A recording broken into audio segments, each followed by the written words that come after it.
The Schooner or Baltic Trader Part 2.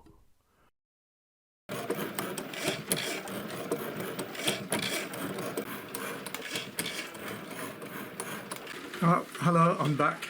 That was the cricket machine cutting out the superstructure for the boat here. I'm going to put a little hole, what would have been the hole, but with some skylights on the top. And then once I've done that, I can put the masts in. I didn't like those two clicks that I just heard then on the cricket.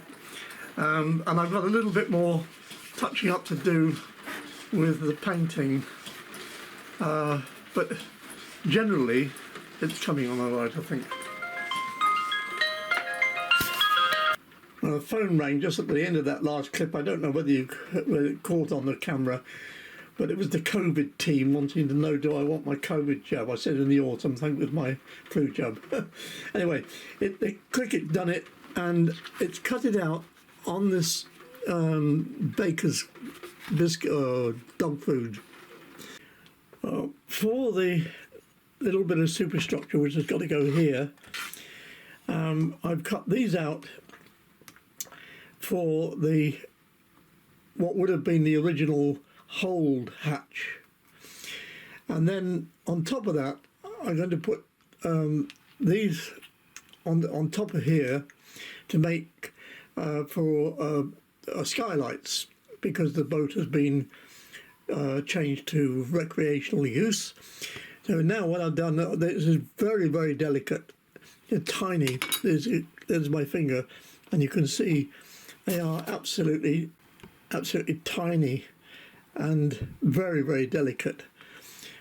But I've done them 3 times because they're so delicate. I've done it on paper rather than card, which means I'm going to have to make 3 layers of paper, and that's going to be a question of gluing them together. But I've had a tip on that, on how to do that, which I'm going to try. In the meantime, I have to weed out all these little bits.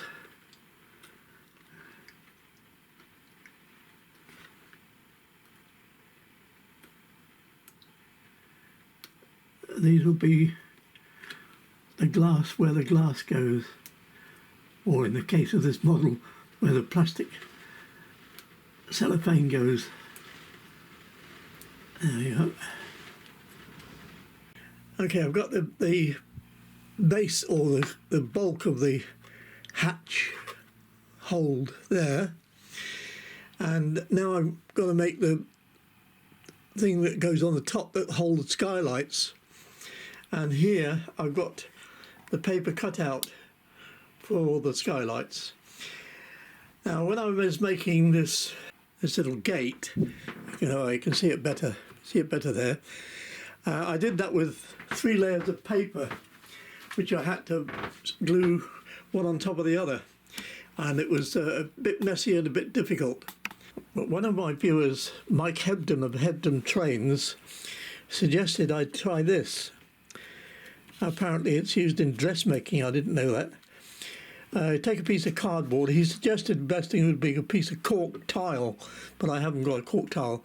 And he suggested put a piece of sacrificial paper and then put pins into various corners in order to hold it.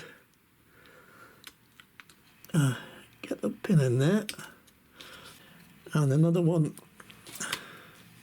just there, another one up in this corner, and another one in that corner. Now I shall paint that. I'll paint PVA on there and then feed another one over the top. And I'm using PVA because the Pritt stick would be too violent for it. So I'm just going to put a little bit of PVA on there. Very delicate, tiny to make sure I've got some PVA all over it where it needs to go. I'll slip another one over the top. Except the pins are too. Oh no! I should have got some plain top pins, and I didn't. I haven't got any. I had to raid the wife's, raid Mandy's sewing basket, I think, because luckily it just gone on. So that's the first. That's two down.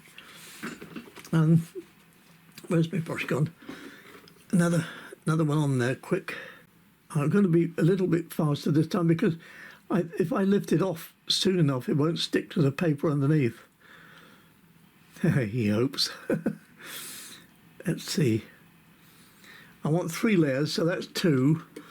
And now get another one on. Let's see if I can do it without breaking the paper. That's over those 2. I have to get some plain-headed pins though for the future. And get that one down on there like that. Right, so that's all 3 of them stuck. So if I pull the pins out now, and quickly lift that off the paper, squeeze it down a bit, and it's worked. Thank you, Mike. Good one. Well, that's both of them done. But as I was doing it, I thought to myself, you silly boy, or silly old man, they're going to go onto behind a piece of plastic, aren't they? Well, there was no need to make these strong because the plastic would have been strong. Oh dear. You live and you learn. But what I have got to do now is put these little pieces around to make a frame. And that is going to be difficult. I just had a little practice on that, and I think I'm going to try and do it without the pins because I can pick it up with the tweezers, and I think I can manage just to move it and move them into place. So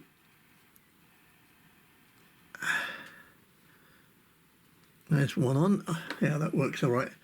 So I'll get some. I have to put more than one on each, I think. Getting a bit ambitious here, trying to do all 3 at the same time. But we'll see if we can manage it. I must say I've learned a lot. If I do another boat like this, I know there's a lot of things that I would do differently. And in the 1960s, I actually was on this boat in Scotland, in Stockholm's archipelago. I visited it a number of times, including on one occasion when in the winter and there'd been a storm and the boat was out on an island called Urno, and it was the storm had pushed the boat onto the rocks.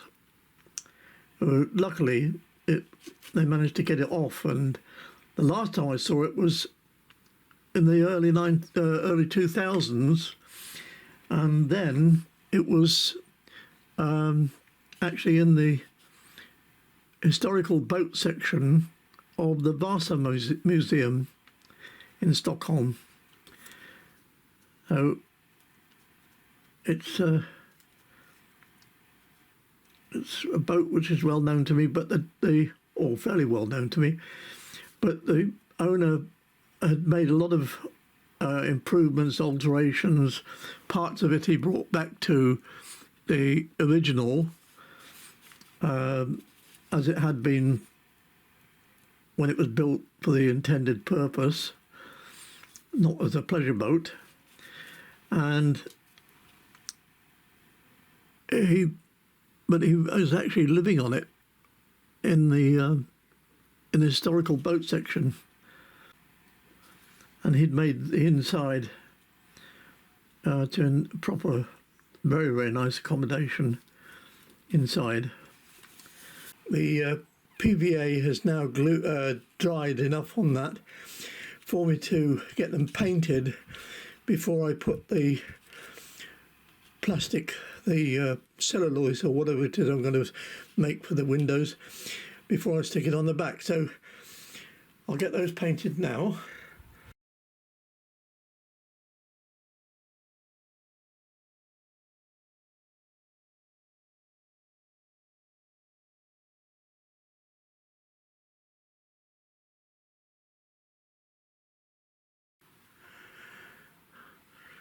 Well, that's the skylights done with the plastic in. Now I'll mount that on there. I'll get that painted, and then that goes on there. I must admit that I'm taking quite a bit of artistic license here, because I don't honestly know how the thing worked. Now I'm just wondering, maybe just that on there, because this is a bit too high. I think I'll just put that on there and keep it like that. Yeah, I'll do that. So I need a bit of extra paint on this. Well, I haven't painted that at all yet. And then I'll be looking at the mast. No, I think, no, get rid of that. We won't want that. Now, while all the bits are drying off, I'm going to start thinking about the mast, the foremast anyway. And I know this is not exactly on the side of the boat, but just taking it very roughly, there's the height of the mast, and there's the length of the boat, and it sticks well out. So the mast is going to be for as long as that to about there. So let's measure that and see what we're talking about. So it's going to be about 280 millimeters, and you can see it's in two parts here. So if that is 280 millimeters, then there's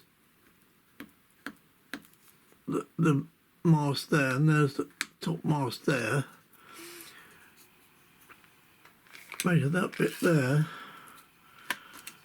That's, say, 70 millimeters to there.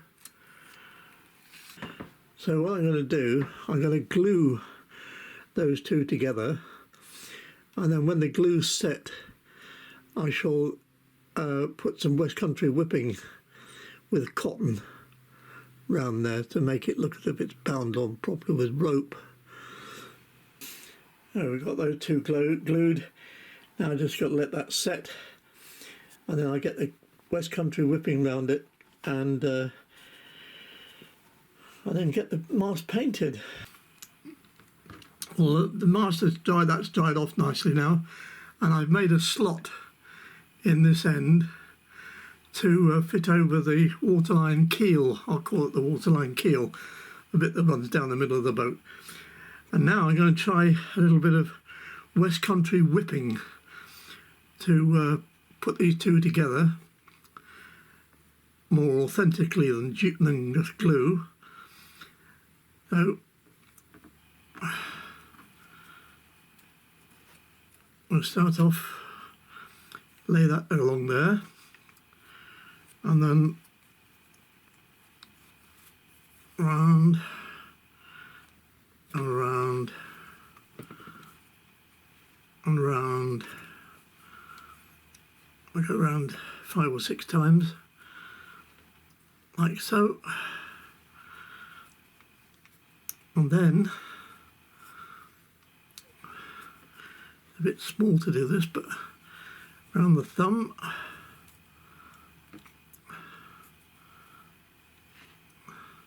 or finger, not my thumb, is it? Twice,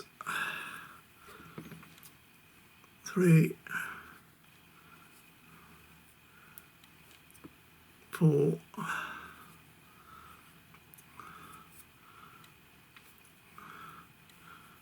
5,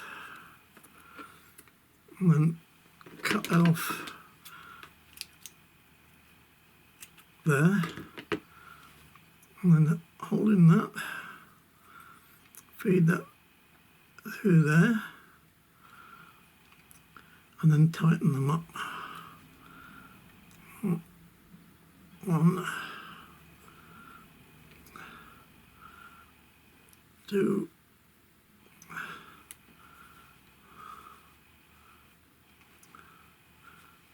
3,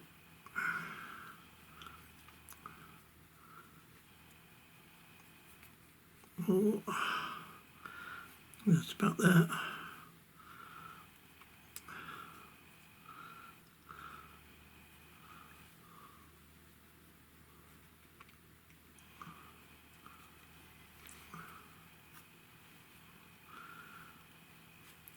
Much easier to do this full size instead of to scale, but anyway, we get in there and then pull that through.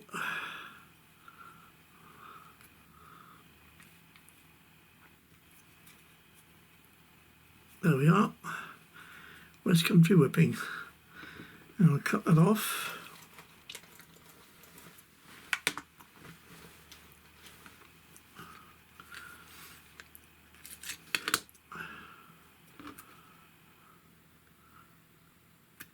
And then to bind it all together, in this instance, I'm going to put glue on it.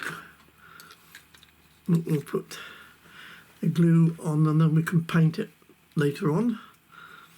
So that's the mast, there, like that. Right, now the next thing I'm doing is the ship's steering wheel. And I've spent a bit of time, get the light out of the way, I spent a bit of time on my Inkscape, and I've designed a tiny little wheel. And now I'm going to cut it out on paper, and this time I couldn't find any pins in in Mandy's toolbox, because I've got some needles, and I'll use those instead, because no head. So we'll get cutting. Well, I think that's enough for this video. And in the next video, you'll see how I got on a little bit further. I've got the shrouds in, and the booms fixed, and one sail ready to put onto the booms. So I hope you come back and see that. In the meantime, thank you very much indeed for watching this and following my progress. So take care, BFN, bye for now.